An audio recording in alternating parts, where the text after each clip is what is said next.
Class, this is Lecture 1, Introduction to Biology. And so as I mentioned, all of the lecture notes and images and stuff are going to come from Campbell Biology. And so I will give, of course, the chapter for the Campbell Biology book. And if you happen to be using the OpenStax textbook, I will put the corresponding chapters there. So for this one, both chapter 1. For each lecture, I will have the learning objectives. So the same ones that are on the overall lecture page will have, in each slide set, there will also be the learning objectives. So what do we hope that you can do after studying this lecture?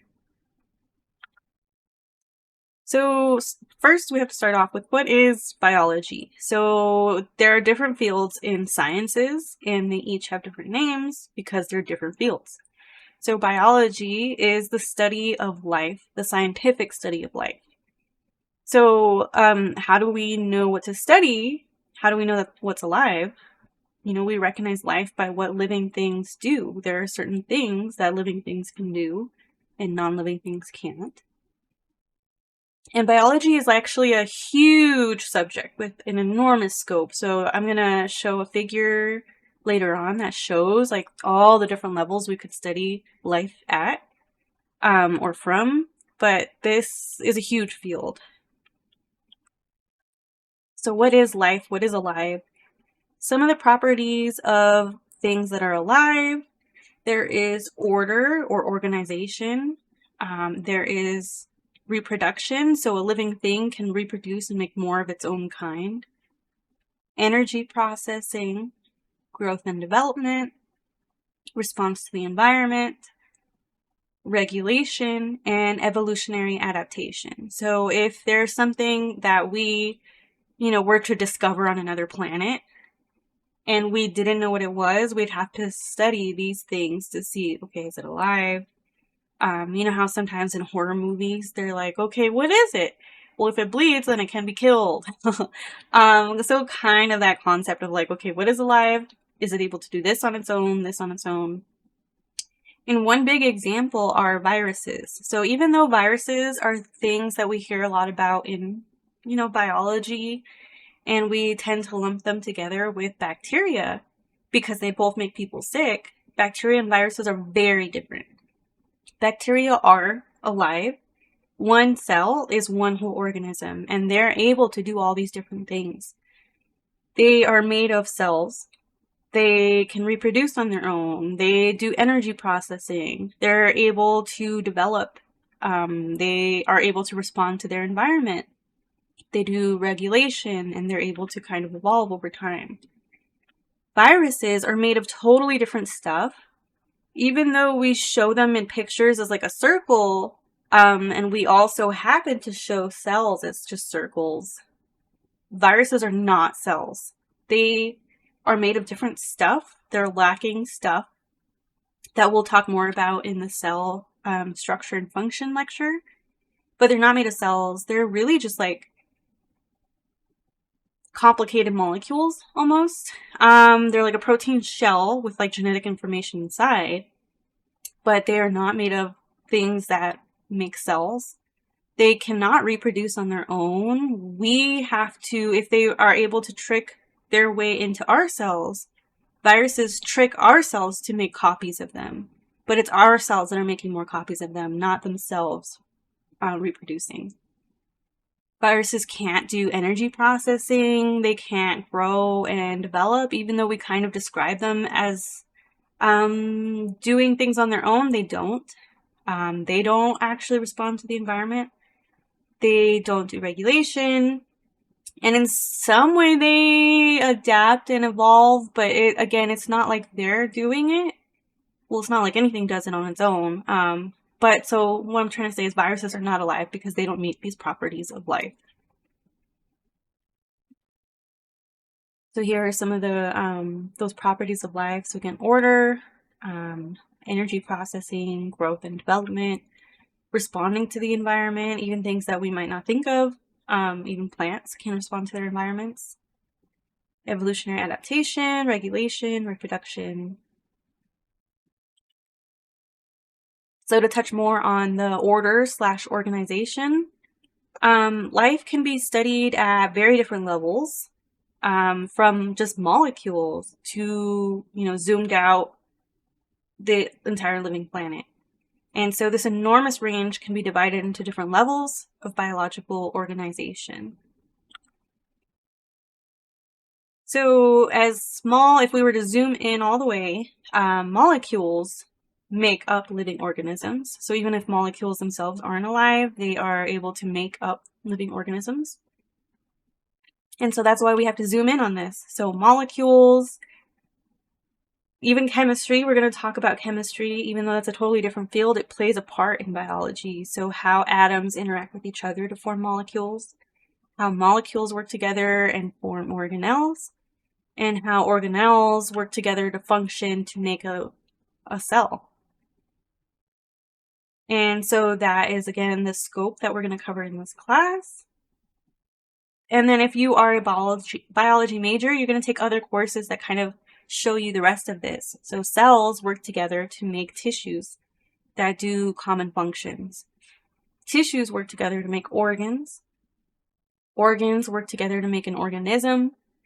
Organisms, multiple organisms of the same kind of species make a population. But in an environment, there's going to be multiple populations of different things that form a community. And then there can even be different communities in a whole ecosystem. And if you zoom out even most, is the biosphere. So each of these is a level that we can study biology. And it's actually typically its own field as well. So there is cell biology, there is molecular biology, there is organismal biology. So people study just organisms. Some people are ecologists and they'll study at these different levels. And even within those fields, there's specialties. So there's endless specialties basically. So at each level of that biological hierarchy, there is a correlation between a structure and its function. So the way a structure is and how it looks is really closely tied to what it does. That's that correlation between structure and function. We can study a biological structure and it'll give us clues about what it does and how it works. Or vice versa, if we know what it does, what the function is, then that can help give us insight into its structure and organization.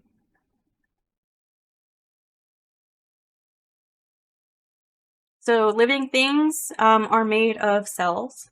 The cell is the smallest unit of organization that can perform all activities required for life. So the cell is the smallest unit of life, basically. And the cell theory states that all living organisms are made from cells. So again, bacteria are cells, but viruses are not cells. Just because we show them as a circle, they're actually much, much, much, much smaller than even bacterial cells. They don't have the same stuff that make up cells, and so viruses are not alive because they don't have cells. They're not a cell. A cell has to be closed by a membrane, and viruses don't. So every cell is enclosed by a membrane that helps regulate the passage of materials between the inside of the cell and its environment.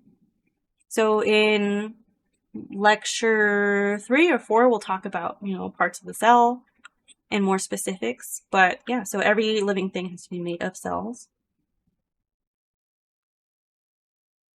And there are different types of cells, which again we'll touch back on in the future lecture. So the cells of bacteria and archaea are what are called prokaryotic or prokaryotes. And all other forms of life are made of eukaryotic cells, or they are what we call eukaryotes. So what is the difference? A eukaryotic cell has membrane enclosed organelles. So there's a cell, and then inside there might be other membranes that close other things in. So organelle literally means tiny organ. So in a eukaryotic cell, there's the cell membrane, and then there's also these other smaller compartments that are enclosed by other membranes. And the largest one is usually the nucleus. In comparison, prokaryotic cells are simpler cells. They're usually smaller, and they do not have a nucleus or any other kind of membrane enclosed organelle. So that's a big difference, eukaryotic cells and prokaryotic cells. Any cell that you find is going to fall under one of those two categories based on whether or not it has membrane enclosed organelles. And here is a comparison to show you. So on the left, this huge tannish blob is a eukaryotic cell. And this smaller little one in the top right is a prokaryotic cell. So there really is a size difference. Eukaryotic cells are larger, they're more complex, and they have a nucleus as shown in purple, this large structure, and other kinds of membrane enclosed organelles. So all these other colors that are in like perfect circles or almost perfect circles are closed and held together by a membrane. Versus in prokaryotic cells, it's super tiny, and you can't really see at this level of comparison, but there is not a nucleus. The DNA kind of just hangs out in a region, but they don't have an actual membrane inside, separating it from the rest of the cell. So that's the major difference, is membrane-bound organelles inside of eukaryotic cells and not prokaryotic cells. Again, we'll talk more about this in future lectures, but all living things have to be made of one of these kinds of cells. And inside of cells, there are structures called chromosomes that have the genetic material in the form of DNA. And that we'll talk a lot more about in the later parts of the course, is DNA and how it goes from just being a molecule to coding for everything that a cell and organism needs. It's super interesting. Yeah, it's really interesting. But no matter what, whether prokaryotic or eukaryotic, they have to have DNA. So DNA can be, just free floating in like a region of a prokaryotic cell, or it could be inside the nucleus of a eukaryotic cell. So within cells, there are structures called chromosomes that organize the DNA, and that DNA codes for everything that that cell and organism will need. Another one of those properties of life was energy processing. And so overall, in the big picture, the input of energy from the sun and the transformation of energy from one form to another are what make life possible. And living things need energy processing to be able to live. So this light that comes in from the sun gets transformed from one kind of energy to a different kind of energy. So the chemical energy is made by plants and other photosynthetic organisms. And so they're able to convert that like light energy from the sun into a form of chemical energy through photosynthesis. And so in a food web or like a food chain, these would be called producers. They're producing the chemical energy form of the energy. And then consumers are organisms that feed on other organisms or their remains. So these consumers at some level will eat the producers, and then that's how they kind of keep passing on this chemical energy up the chain. And so here's a figure kind of showing that. So light energy comes from the sun, and we use these funky arrows to kind of show that. And the plants convert that sunlight into chemical energy. And then organisms can use chemical energy to do work. And then the organisms will pass these chemicals to other organisms that eat the plants. And sometimes some energy is lost in the form of heat into the ecosystem or from the ecosystem. But there's a large cycle of energy flow and then also chemical flow. So in an ecosystem, chemicals will kind of be broken down and reused and form this whole cycle. So when organisms use energy to perform work, some energy is lost to the surroundings as heat. And as a result, energy flows through an ecosystem, usually entering as light and then exiting as heat. And chemicals will cycle within an ecosystem where they're used and then recycled.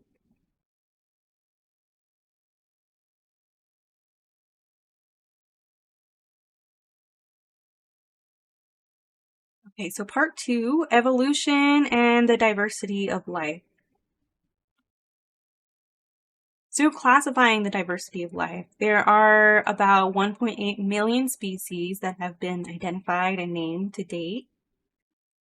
And so each new species that is identified and given a name is given a two-part name. So there is first the genus and then the species. So there's this huge group like the domain, and then within each domain, there are different smaller and smaller groups. And so when you get smaller and smaller, you get down to the genus level and then species level. So when you hear a scientific name for something, it will have a two-part name. So the genus is the first word, and then the species is the second word.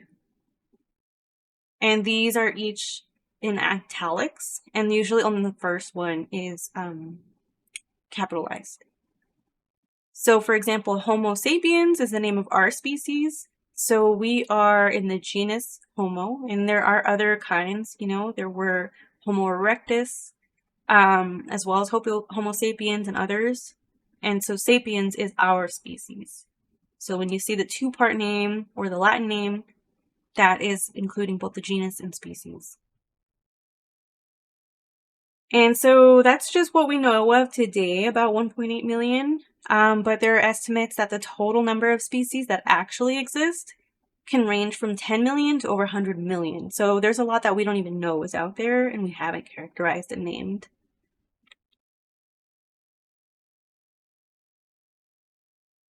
Oh, duh, I hadn't covered the domains yet. Okay, so these are the 3 domains of life. So organisms are divided into 3 domains. So these big 3 groups, and these are the big 3 groups. So bacteria, domain archaea, and domain eukarya.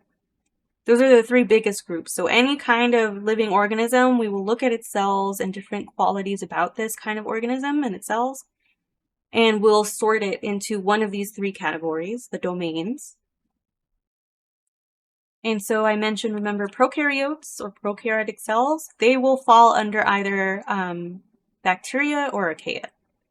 Those 2 groups are the only ones that are made of prokaryotic cells, but they do have differences, and that's why they're different groups. And then everything else falls under domain eukarya. So all other cells that are eukaryotic will fall in this huge group. So next, once you sort something into the domains, then you can sort it into subgroups. So within domain eukarya, it includes all eukaryotic organisms, but based on different qualities about each organism, we can further sort it into another group. So the 4 subgroups of domain eukarya are plants, fungi, animals, and protists. So if something is eukaryotic and it is able to produce its own food by photosynthesis, we'll likely categorize it as a plant, depending on other stuff too. So plants produce their own food by photosynthesis, and that's kind of what makes them unique in their own group, plants. Fungi, at one time, we used to think actually was part of plants, but they're not. They're very different. So fungi actually absorb nutrients from their surroundings and from things living nearby. They'll secrete enzymes, and then those enzymes will break stuff down, and then the fungi will just absorb the nutrients. So once we learned that, we learned, okay, we have to put that into its own group, fungi. Then there's animals. Animals must ingest their food. And then lastly, there's kind of this miscellaneous group called protists. Protists are small and single-celled, and they kind of are a mix of different things. Some can be plant-like, some can be animal-like. And so because they're small and single-celled, we kind of just lump them all together. But yeah, so once we identify something and learn about how it gets its energy, we can further sort it out into other groups. So protists are actually the most numerous and diverse eukaryotes. We don't really hear a lot about them unless you hear about amoebas. These are mostly single-celled organisms. They are classified into several further subgroups. And some protists are less closely related to other protists than they are more related to plants or animals or fungi. So protists are really interesting, but you'll learn more about them in another class. So here are some pictures showing examples of different organisms in each domain. So domain bacteria are very, very small. This is under a microscope. Domain archaea, they're also very, very small, microscopic. And there are differences that make them, be different groups. And then third is domain eukarya, that includes everything that we typically think of that are like living. So plants, fungi, animals, and then protists.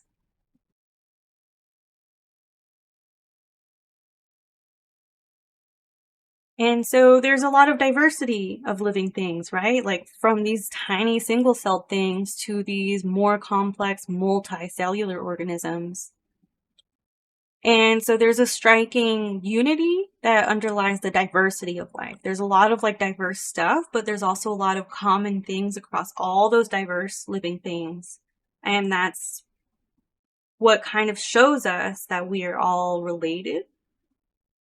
So for example, DNA is the universal genetic language to all organisms. So there's such a wide diversity of organisms, but they all use DNA. And it's all the same 4 base pairs. So later on in this class, we'll talk more about the structure of DNA and gene expression. But it's really interesting, right, that DNA is common to all living organisms. And then if we look at their skeletons, there's also a lot of things that are very, very similar across all these diverse organisms. So there are skeletons that are have analogous structures and things like that. So the history of life is documented by fossils and other evidence that we found. And it shows that like there's a saga of a changing Earth that is billions of years old. And so this arose over a lot of time, this like diversity of organisms, but also this unity of them. There's this quote that I really like, that nothing in biology makes sense except in the light of evolution. So we have to talk about evolution, even if we're going to start with the cells level. It's really important. Evolution still applies to molecules and cells. So an understanding of evolution helps us to make sense of everything we know about life on Earth. And just to define evolution, it's the concept that living organisms are modified descendants from common ancestors.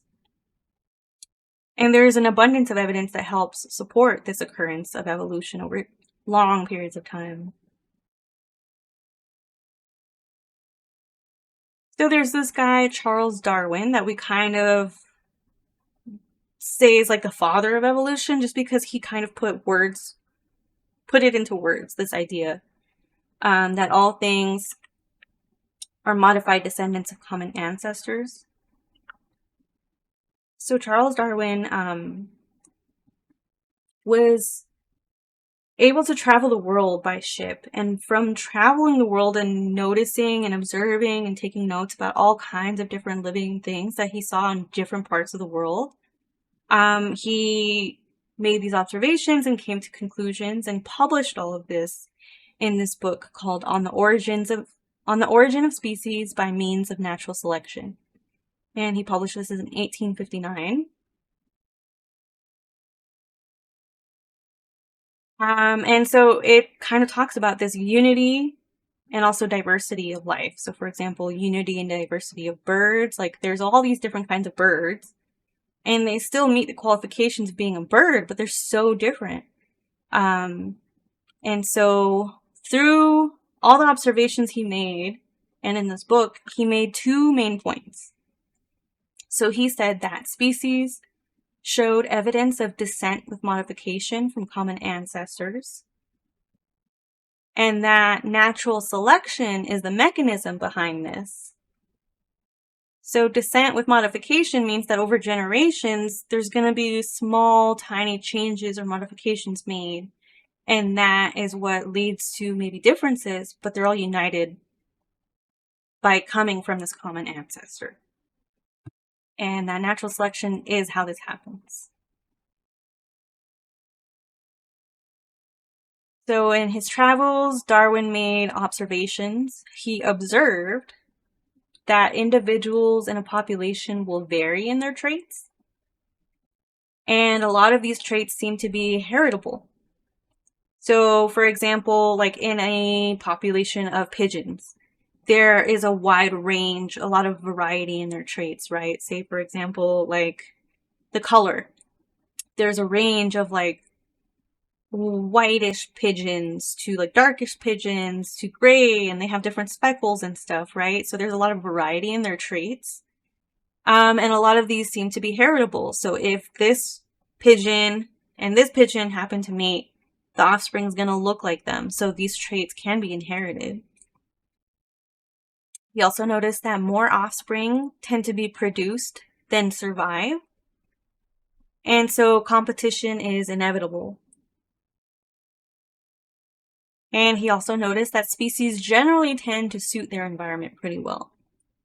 So he made all these different observations, and then so he thought about it a lot and he came to some conclusions.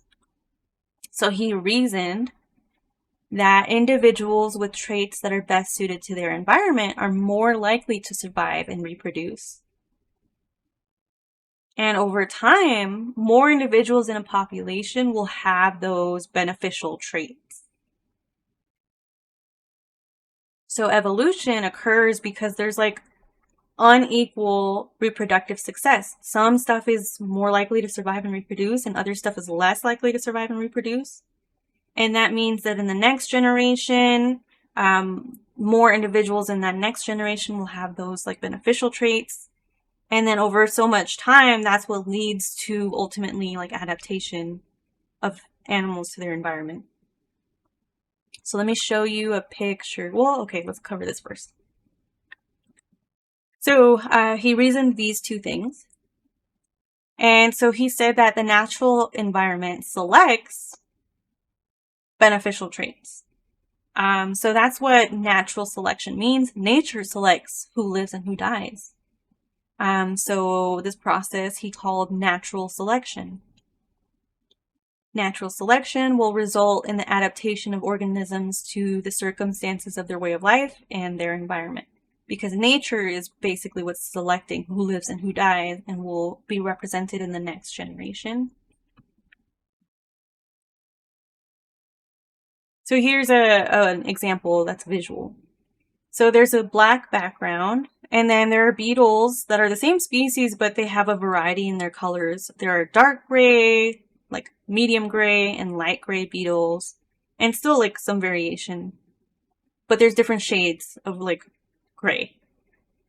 So if these beetles live in an environment that has like a black or a dark background, they're gonna stand out if they are more light colored. It's a higher contrast, and so a predator will be able to see them because they're more visible. So in this picture, it's a bird. A bird will come in, see the light-colored beetles first, and then eat them. And then that leads to elimination of certain individuals with certain traits that make them more visible. So then in panel 3, whatever happens to survive is going to be able to reproduce. And so if these are mostly like darker gray beetles, the next generation is going to have more dark gray beetles because there just wasn't enough of the light ones around to reproduce and keep, their genes going. So in general, that's how the process of natural selection works. Like nature selects who lives and is able to reproduce, and then the next generation is going to have more of that kind of trait. And then over time, they're going to become more and more specially suited to that environment.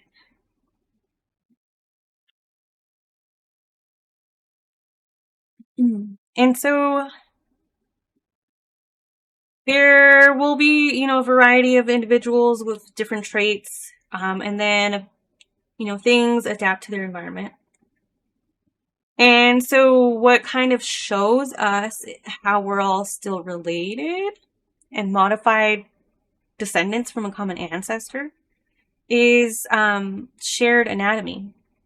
So, the shared anatomy of mammalian limbs reflects the inheritance of the limb structure from a common ancestor. We literally have bones that are analogous to other mammals because ultimately, like way, way back, we are descendants from a common ancestor. So fossils and other evidence help support this anatomical unity in support of mammalian descent with modification.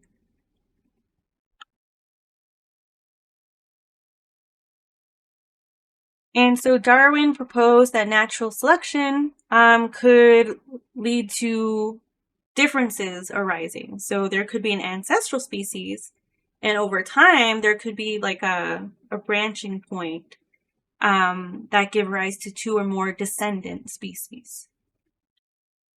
So Darwin made a lot of these observations when he went to islands, especially. This pointed it out. So when he went to the Galapagos Islands, he noticed these birds called finches. And so he was like, whoa, these finches look a lot like how we have finches at home, but they're also really different looking. That's really interesting. So he thought there was probably a common ancestor that somehow got to the Galapagos Islands. And over so much time of natural selection, it led to different species being specialized to this island environment. And so we will typically show evolutionary relationships with these tree-like diagrams to show ancestors and their descendants. So ultimately, these species look very different, but they arose from a common ancestor that happened to just divert over generations and generations and generations. So here's another picture showing that concept of descent with modification. So there's an ancestral finch, and maybe two populations happen to get very spread out, and so they branch off from each other. And so each branch point is kind of where species diverted. So eventually this like population kind of adapted and ended up showing these kinds of features. And now this is a green warbler finch. But after this branch point, that led to these other kinds. And so this is evolution showing, descent with modification. So it's not like this became this or became this.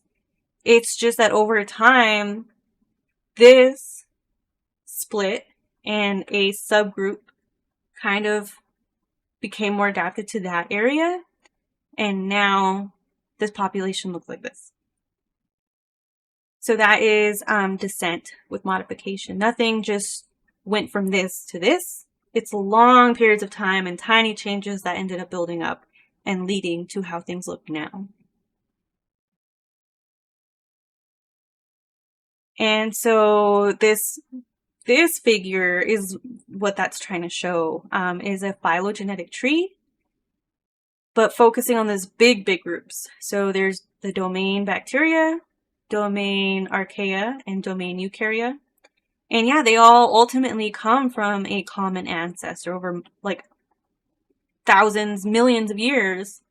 They diverted and then diverted and then diverted and led to the different kinds of groups that there are now.